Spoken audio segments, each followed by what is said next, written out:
looking forward to that. Și nimeni nu așteaptă acest lucru cu nerăbdare. And the other thing is that the body gets old. Și un alt aspect este că acest corp pe care îl avem va îmbătrâni. I've never met anyone whose body is getting younger so far. Nu am întâlnit pe nimeni care are un corp material care devine mai tânăr. And along with old age usually comes disease. Și împreună cu bătrânețea, de obicei vine și boala. In English, the word is dis-ease, lack of ease.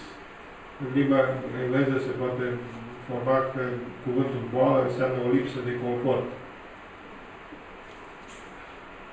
Lipsă de confort.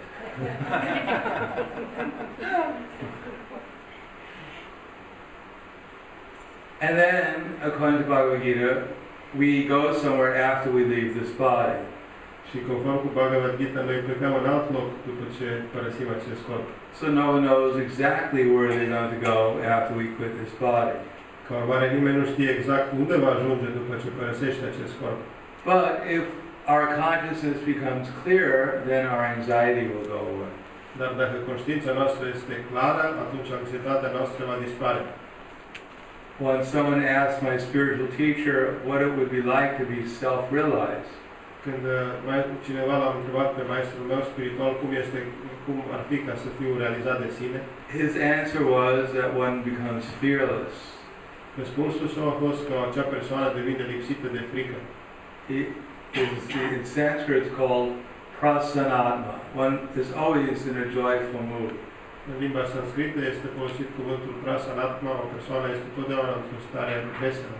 Nowadays, if there's a new movie or your sports team wins or they have a new operating system, something like that, then people become temporarily joyful. Astăzi, dacă există un film nou sau echipa de sport a câștigat sau cineva a lansat un nou sistem de operare, atunci oamenii devin veseli pentru o perioadă de timp. But actually, joyfulness is a natural state. Dar, de fapt, starea de bucurie este o stare naturală. When we give up the things that cause us not to be joyful, când renunțăm la lucrurile care ne cauzează să nu fim fericiți, namely, always looking forward to the future, that something's going to be better in the material world, căutăm lucruri de genul că în viitor totul să fie mult mai bine în această lume materială. And always being unhappy the fact that things weren't arranged the way I wanted to in the past. Și sunt nefericit că lucrurile nu au fost aranjate așa cum vreau eu în trecut. And then looking around thinking this is my friend, this is my enemy, this person's ignoring me.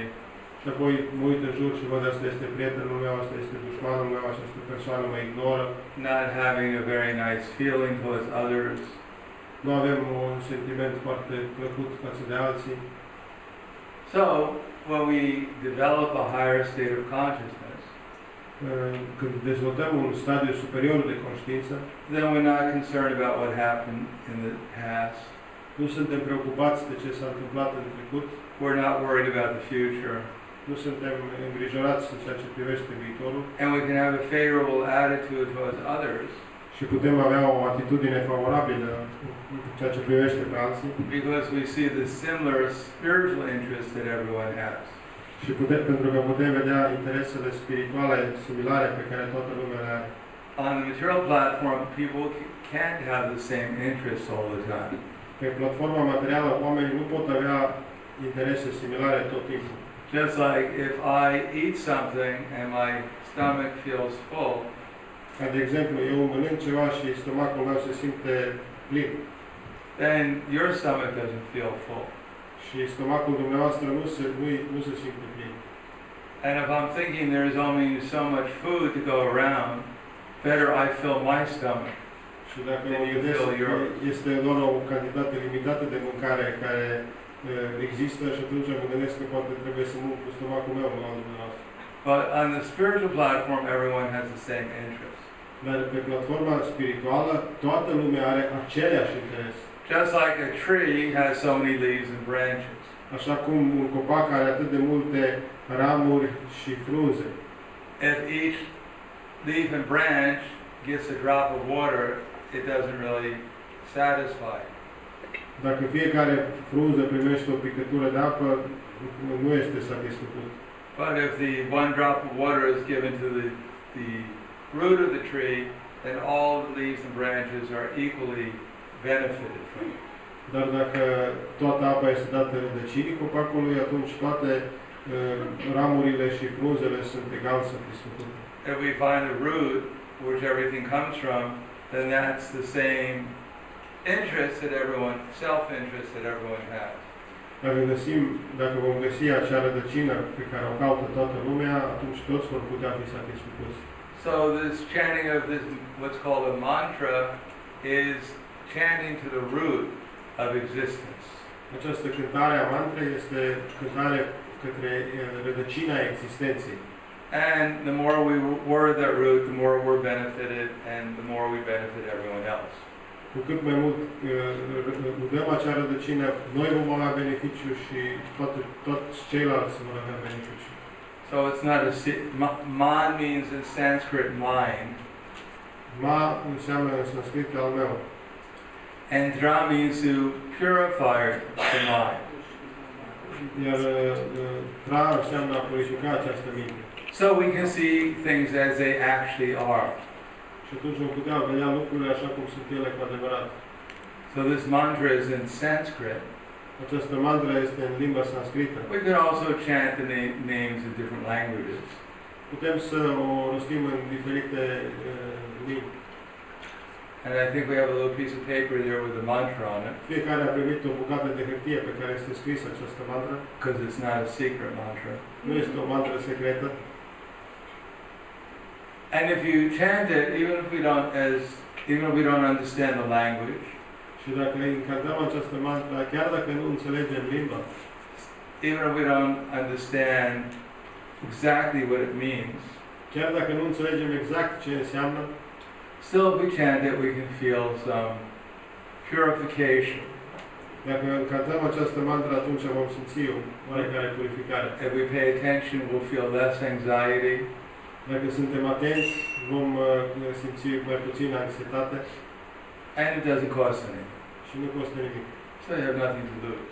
De aceea nu aveți nimic de pierdut. Or if you think that you wasted your time, whatever you paid for it will give you a refund. Iar dacă credeți că v-ați pierdut timpul, tot ce ați plătit veți primi înapoi. So first I'm going to chant some prayers to our spiritual teacher. Prima dată vom cânta niște rugăciuni către Maestru Spiritual. His Divine Grace A.C. Bhaktivedanta Swami Srila Prabhupada. Grația sa divină A.C. Bhaktivedanta Swami Srila Prabhupada. And then afterwards to a incarnation of God called Lord Chaitanya Mahaprabhu. Și apoi către o rugăciune către incarnarea divinității numită Domnul Chaitanya Mahaprabhu. Who introduced these chanting of the names of God. Care ne-a introdus la această cântare a numelor divinității. We're chanting the names of Hare and Krishna and Ram. Vom cânta numele Hare, Krishna și Rama. But also we chanted the names of Allah or Yahweh or other names of God. That would also be beneficial and effective. Dacă cineva cântă alte nume cum este Allah, Yahweh sau altele, de asemenea va avea beneficiu. When we refer to Krishna, we refer to the same God that the others call Yahweh or Adonai, or they call Allah. Când noi pronunțăm cuvântul Krishna, ne referim la aceeași Dumnezeu la care se referă alții când spun numele Yahweh sau Allah sau Adonai. Krishna means all attractive. Krishna înseamnă atot atrăgător. That the original source of everything is also a person. Sursa originală a tot ceea ce există este o persoană. Just like we're all persons. Așa cum suntem noi toți persoane. And we'd like to be treated like a person. Și ne place să fim tratați ca și persoane. Otherwise we feel insulted. Altfel ne simțim insultați. I remember one time I was in India, the first time I went there, in 1972. Prima oară când am fost în India în 1972. I was on a train going to Bombay. Eram pe tren și mergeam spre Bombay. And there were so many people on the train that you couldn't even see. All you could see is the person who's standing right in front of you. Și erau așa de mulți de oameni în tren încât nu puteai să vezi nimic, vedeai doar persoana care stă în fața ta. And at one point when I was sitting on a seat, someone came up to me and they sat on me. Și apoi stăteam pe un scaun și când stăteam acolo, cineva a venit și s-a pus pe mine. Although I didn't really look like a seat. Nu prea arăta la scaun, But to the person I was as good as a seat. dar pentru acea persoană eram la fel de bun ca și un scaun. So no one really wants to be treated like they're a seat. Everyone would like to be treated like they're a person. Nimeni nu-i place să fie tratat ca și un scaun, îi place să fie tratat ca o persoană. Similarly, God is also a person. Similar, Dumnezeu este tot o persoană. Most people are trying to ignore him. Majoritatea oamenilor încearcă să-l ignore. Although he's doing so many things to try and help us, but we're just claiming he became very old and then he died. Deși el încearcă să ne ajute, noi afirmăm, mulți oameni afirmă că el doar a devenit bătrân și a murit. Therefore, this chanting is also an attempt to give some thanks or appreciation to the Supreme Person. De aceea această încantare este o încercare de a mulțumi persoanei supreme. So whether Krishna means all attractive, which means that God being a person also has different qualities. Krishna înseamnă tot atrăgător. Aceasta ne indică faptul că Dumnezeu ca și persoane are anumite calități. As we expect that God must be the person from which everything comes from. Așa cum ne-am așteptat, Dumnezeu trebuie să fie persoana din care provine totul. So whatever beauty we find in this world must originate with the Supreme Person. Orice frumusețe găsim în această lume își are originea în persoana supremă. Therefore, one of the qualifications to be God means that one must have unlimited beauty. De aceea, una dintre calificările, trăsăturile lui Dumnezeu, că are frumusețe nelimitată. If we added up everyone's beauty, it still wouldn't equal to God's beauty. Dacă adunăm frumusețea tuturor oamenilor, tot nu este egalează frumusețea lui Dumnezeu. Similarly, God must be the most powerful. Ca urmare, mai mult Dumnezeu trebuie să fie și cel mai puternic. Otherwise, how could God be maintaining all these planets in their orbits? Altfel, cum poate El să mențină toate planetele în orbitele lor? He must be quite powerful. Trebuie să fie destul de puternic. Similarly, God has other qualities, just like He must know things. De asemenea, El are și alte calități, cum de exemplu, cunoaște totul. Therefore, one way we can understand one of our books called the Bhagavad Gita, whether it was spoken by God or not, is that we could just read it. Avem cartea aceasta, Bhagavad Gita, putem înțelege că este scrisă de Dumnezeu doar dacă o citim. And if it has perfect knowledge, it must be spoken by a person who is perfect. Și dacă ea conține cunoaștere perfectă, trebuie să fie vorbită de o persoană care este perfectă. The other qualities that God has is He must be famous. O altă calitate pe care o are Dumnezeu este că El trebuie să fie faimos. Everyone has heard about God. Toată lumea a auzit de El. Some people believe in Him, some people don't. Unii cred în El, unii nu. But at least everyone's, has some idea that this is some position that's important. Dar oricine are o idee că aceasta e o poziție care e foarte importantă. And then God also has to have renunciation. Și de asemenea, El este și renunțat. If God was the owner of everything and He was completely anxiety what was happening, Dacă cineva este proprietarul a tot ceea ce există, ar fi în anxietate ce se întâmplă acum. he would be a nervous wreck. Ar fi foarte stresat și nervos. So He must be also detached or renounced. Dumnezeu de aceea este detașat sau renunțat. And our philosophy about what is called self-realization means that when we find out about Krishna, automatically it'll be revealed about our real selves. Și filozofia aceasta pentru realizare de sine înseamnă că atunci când aflăm despre Krishna, imediat vom înțelege și despre sinele nostru propriu. Our real spiritual self. Sinele nostru spiritual adevărat. So in this age it is said in the Vedic literatures that this chanting is sufficient for awakening our actual awareness of reality. În scripturile vedice este spus că această incantare este suficient pentru a trezi conștiința de realitate în noi. That you don't have to stand upside down. Nu trebuie să stai cu capul în jos. You don't have to fast for 3 months. Nu trebuie să postești 3 luni. You don't have to go into the ice water during the winter and try and meditate. Nu trebuie să te pui în gheață iarna și să încerci să meditezi. Just by chanting these names of God, one can actually awaken our natural awareness of reality. Doar cântând aceste nume ale Dumnezeu ne putem trezi la natura realității. And all our philosophy is just to teach us how to chant these names of God in such a way as to get the maximum benefit from doing so. Și filozofia noastră ne învață cum să cântăm aceste nume lui Dumnezeu pentru a obține beneficiu maxim din meditația aceasta. And what we'll do is we'll have responsive chanting. Ceea ce o să facem, vom face acest exercițiu de încadrare cu răspuns. Because we heard that in Timisoara, everyone has a very beautiful voice. Pentru că am auzit în Timișoara, toată lumea are o voce foarte frumoasă. So that way we can test your voice. Acest fel testăm vocea.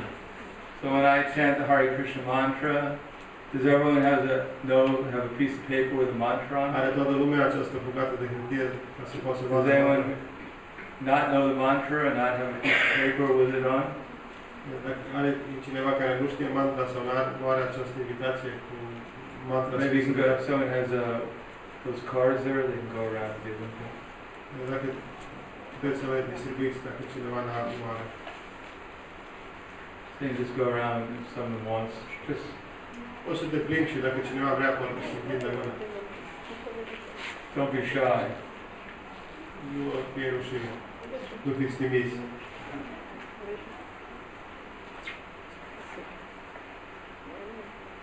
So we can repeat. Putem să repetăm. Hare. Hare. Of course, I'm getting old, so I'm going deaf. So could you try that again? Hare. Hare. Krishna. Krishna. Hare. Hare. Krishna. Krishna. Krishna. Krishna. Hare. Hare. That wasn't very enthusiastic.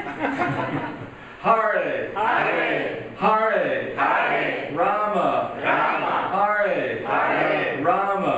Rama. Rama. Rama. Rama. Rama. Hare. Hare. Hare. Hare. So again, first I'll chant the songs to our spiritual master, then Lord Chaitanya Mahaprabhu and his friends, and then we'll chant the Hare Krishna mantra responsively. That means first I chant and then you'll chant. Prima dată o să cântăm aceste rugăciuni și apoi o să fie această cântare cu răspuns.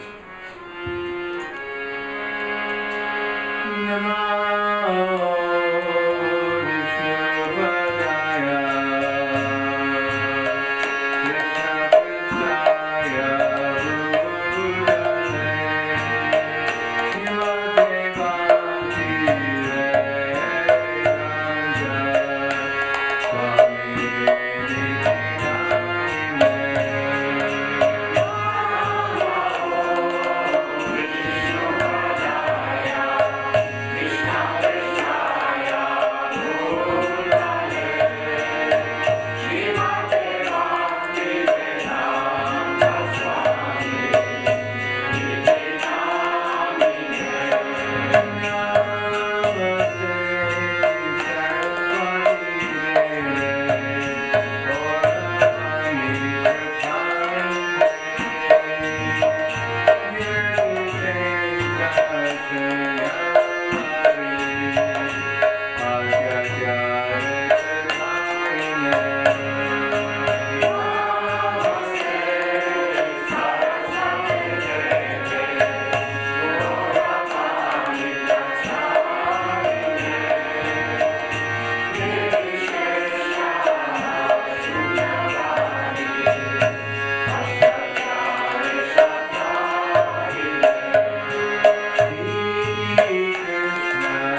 Aveți voi bune. Yeah, well, this.